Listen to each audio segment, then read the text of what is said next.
আজকে তোমাদের সাথে কমলা লেবুর চাটনি রেসিপি শেয়ার করব। চলো কমলা লেবু গাছ থেকে তুলে আনি। এই দেখো আমাদের কমলা লেবু গাছ। এবার আমি এখান থেকে কটা কমলা লেবু তুলব।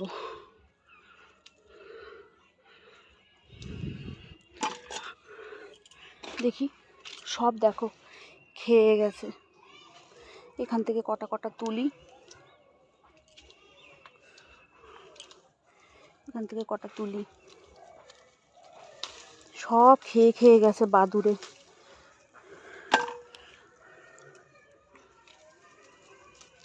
কত লেবু হয়েছে। এই লেবু দিয়ে আজকে চাটনি করে সেই রেসিপি তোমাদের দেখাবো।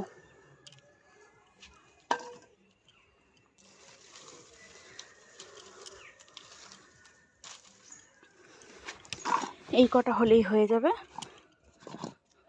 দেখো এই কটা হলেই হয়ে যাবে। আমরা যাই এবার নিচে।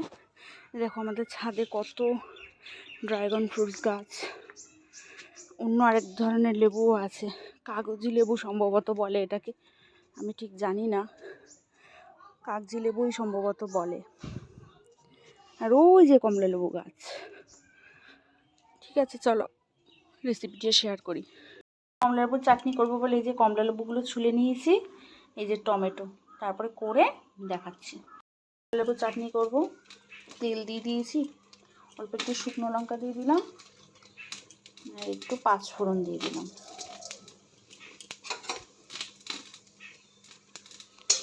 কমলা লেবুর চাটনিটা খেতে খুব সুন্দর হয়।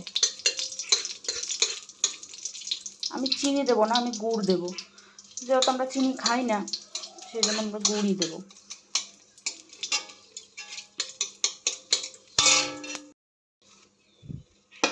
এটা একটু ভাজা ভাজা হয়ে গেছে। এবার আমি এর মধ্যে এখন একটু টমেটোগুলো দিয়ে দেবো।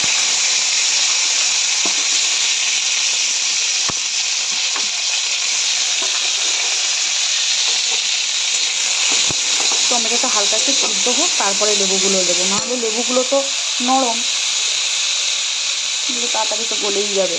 একটু পরে দেবো। একটু লবণ দিয়ে সেদ্ধ করে নিই টমেটোটা, তারপরে সামান্য একটু লবণ দেবো, দিয়ে ঢাকা দিয়ে সেদ্ধ করে নিয়ে আসবো।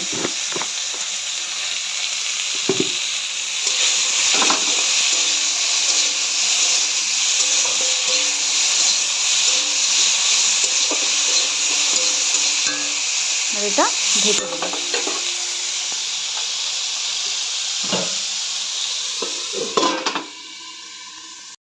সেদ্ধ হয়ে গেছে। এইবার আমি লেবুগুলোকে দিয়ে দেবো। লেবুগুলোকে দিয়ে হালকা একটু নেড়ে নেব। এবার গুড়গুলো দিয়ে দেবো।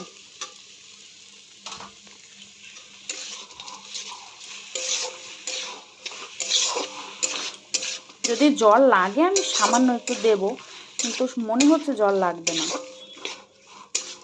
এটাই হয়ে যাবে। আমার জল লেগেছিল, সামান্য একটু জল দিয়ে আমি ঢেকে দিয়েছি। এটা সিদ্ধ হোক টমেটোগুলো, সামান্য একটু জল দিয়ে আমি ঢেকে দিয়েছি, হোক আস্তে আস্তে। এই যে প্রায় হয়ে এসছে চাটনিটা। সামান্য একটু জল দিয়েছি, কিন্তু তাও মনে হচ্ছে কত জল দিয়েছি। সামান্য একদম হাতে ছিটিয়ে জল দিয়েছি।